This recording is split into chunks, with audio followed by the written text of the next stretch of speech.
થાય કે લાવ ઓટો મારવા જઈએ, એને ઓટો મારવા આવ્યો હશે ને એને પણ મારો વાલો ભાવિક બનાવી દીધો. આવું બહુ સર બોલું કે લાય ને હેડ આજ તો તારી જોડે આવું.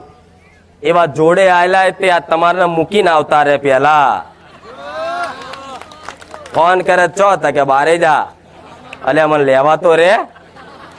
ના ના તું તો બહુ મોડો આવશે એટલે મારે તો માડીનું પ્રવચન વાપરવાનું હોય.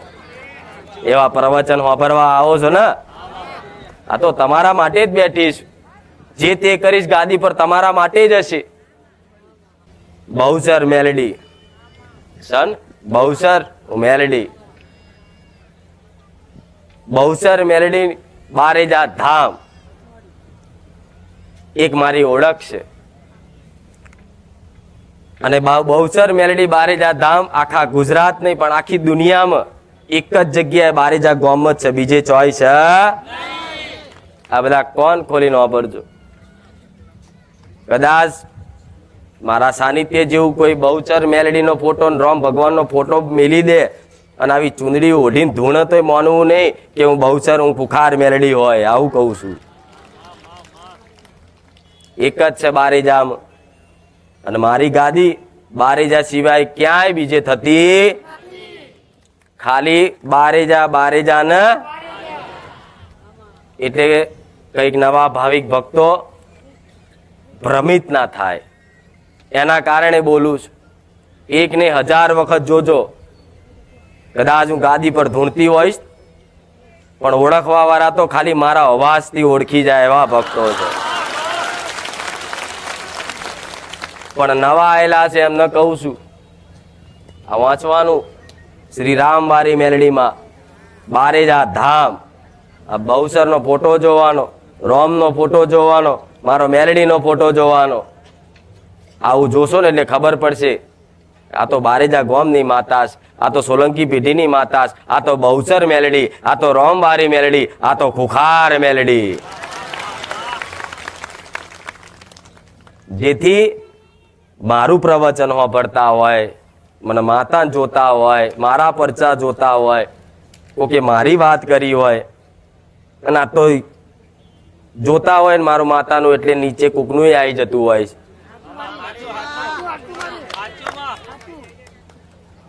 આવી જાય છે ને. એમાં તો હવે હું શું કરી શકું કહો?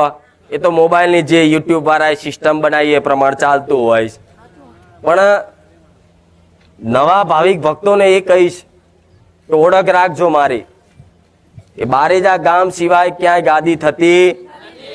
એ યુટ્યુબ પર ઘડે ઘડે મૂકવામાં આવતું હશે કે જોતા રહેજો. અને બીજી વાત, ગાદી તો બારેજા સિવાય ચોય થતી નહીં. એ વાત મગજમાં ગોઠ બાંધી દો. તો કે ને તોય કહેવાનું કે ના, માડીની ગાદી બારેજા ગામ સિવાય ક્યાંય થતી નહીં. કદાચ થતી હશે ને તોય તે યુટ્યુબ પર આવશે. એ આજુબાજુના 4-5 કિલોમીટરના વિસ્તારમાં જ હશે પણ મૂળ બારેજા ને. એમાં તાલુકો દસક્રોય અને જિલ્લો અહીંયા. મારે બધું કહેવું પડે જેમ કે આ તો બધા ભોળિયા માણસો છે. કોકની વાતોમાં આવી જાય, અરે અહીં નહીં ખુખાર મેળડી તો પેડ છે, તો બાપડો અહીંયા જતો રહે ચોક. અડધા ગામમાં આવે તોય તે કોક બીજા ભુવન તો જતા રહે, કોકના મઢે જતા રહે, કોકના મંદિરે જતા રહે. એટલે બારેજા ગામમાં પૂછતા આવો છું, જાણું છું. નવા આવતા હોય જૂના તો ખબર હશે, એ તો ગમે તો મને ખોરી નાખશે. પણ જે નવા આવે છે ને એમને કહીશ કે બારેજામાં આવો તો પૂછો, તો એવું પૂછો કે ગાદી ક્યાં થાય છે. તમે એવું પૂછો ખુખાર મેલડી માનું મંદિર ક્યાં છે, તો મારું કોઈ મંદિર. આ જોઈ કહું છું, મગજમાં ફિટ રાખો વાત, મારું કોઈ મંદિર. એટલે બારેજા કોકના આવીને પૂછો કે ખુખાર મેલડી માનું મંદિર, તો પેલો માથું ગંજર છે, મંદિર તો નહીં, એની ગાદી થાય છે. અને કોકને નહીં ખબર હોય, ખબર તો જો કે બધાને છે, પણ અમુક કે છે કે આ મેલડી માતા રહ્યા, તો તમે ચોક બીજી મેલડી માતાએ મારું મોનેલું શ્રીફળ કોકની માતાએ જતું રહે છે. થાય કે નહીં? પછી કર્યા પછી તમને ખબર પડે કે સારું આ તો રોંગ નંબર લાગ્યો, પણ જતું રહ્યું, આલી દીધું પછી. એટલે આ ધ્યાન રાખવું કે મારું અત્યારે મંદિર વગરની જ છું. જેમ તમે ઘર વગર ના છો ને એવું માતા મંદિર વગરની છો. નહીં મારું મંદિર. ભાડાની જગ્યા હોય છે, કોક આલે સેવા, તો સેવા કરાવડાય. અહીંથી માલિક એમ કે છે કે હેડો હવે અહીંથી ઉપડો, તો મારા અહીંથી મારી બસ્તીને મારા સેવકો લઈને હેડો. એ કોણું છું તાર? હા શું નહીં? હવે એક સવાલ થતો હશે કે મારી આટલું બધું છે તો મંદિર ચમ નહીં બનાવી શકતા? તો દુનિયા જેવું મેં કર્યું નહીં. છેલ્લા 5 વર્ષથી ગાદી થાય. કેટલા સમયથી? જૂના વિડીયોમાં જોજો. 5 વર્ષ પહેલા જે બોલી હતી ને એ આજ બધું બનાવ્યું છે. 5 વર્ષથી ગાદીપતિ માતા છું. તો આજકાલની 5 વર્ષથી જો એ જેટલા માણસો, જેટલા ભાવિક ભક્તો, હજારો રોજ વધતા વધતા વધતા વધતા વધતા આજ લાખોમાં સંખ્યા થઈ ગઈ છે. તો એક મનમાં સવાલ થાય કે નહીં કે જો 5 વર્ષથી આવી ગાદી પર બેસતી હોય, 5 વર્ષથી મારા દીકરાના કોઠે ધૂણી અને હજારો દુખિયારાના દુઃખ દૂર કરી અને દુઃખ ભાગતી હોય હું મેલડી, તો કોઈ જો લીધું નહીં ને એટલે હું મંદિર વગરની છું. કોઈ જો આશા રાખી નહીં ને એટલે મંદિર વગરની છે. કોઈને ફરજ પડાય નહીં ને એટલે મંદિર વગરની છે. તોથી વિચાર કરજો. દુનિયા મારા વિશે ગમે તે કે ગમે તે બોલે, પણ જો લગીન તમે પ્રત્યક્ષ અનુભવ ના કરો ત્યાં સુધી મારી પર શંકા ના કરતા. હું સોલંકી પેઢીની, હું મારી મેલડી બોલું છું.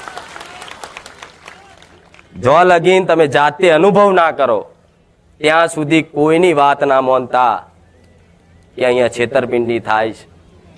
હું એવું કહું છું કે હું કહીશ એ તો તમે નહીં માનો કદાચ, પણ જે મારા સાનિધ્યમાં જૂના જે ભાવિક ભક્તો આવતા હોય એમને પૂછવાનું શાંતિથી, હાથ ફેરવીને, તું કેટલા ટાઈમથી આવસ? તો કે 2 વર્ષથી.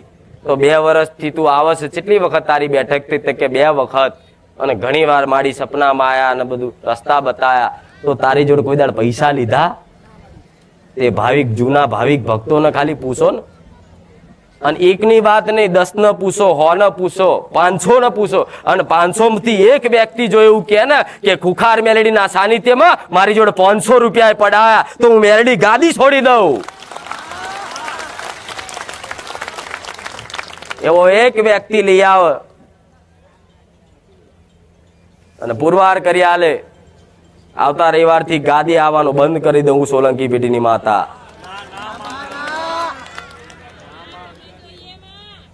પણ દાડે દાડે દાડે દાડે દાડે મારા પડસા વધતા જાય છે, એમ મારા ભાવિક ભક્તો વધતા જાય છે. પેલા ઓછું નોમ હતું, આજ મારી નોમના ખૂબ થઈ જાય. આખા ગુજરાત નહીં, આખા દેશ નહીં, દેશ દુનિયામાં મારા નોમના ડંકા વાગવા મળ્યા છે. એટલે કદાચ આ જોઈ કોઈને સહન થાય ના થાય તો મારી ગાદીની અફવાઓ ઉડાડે, ખોટી વાતો ફેલાવ. સાનિધ્યમાં જાઓ તો 5000 રૂપિયા લઈને જજો, બેઠક કરાવો તો આટલા પૈસા આલવા પડશે. આવી બધી અલગ મલગની વાતો ચારે બાજુથી મારા વિશે સાંભળવા મળશે.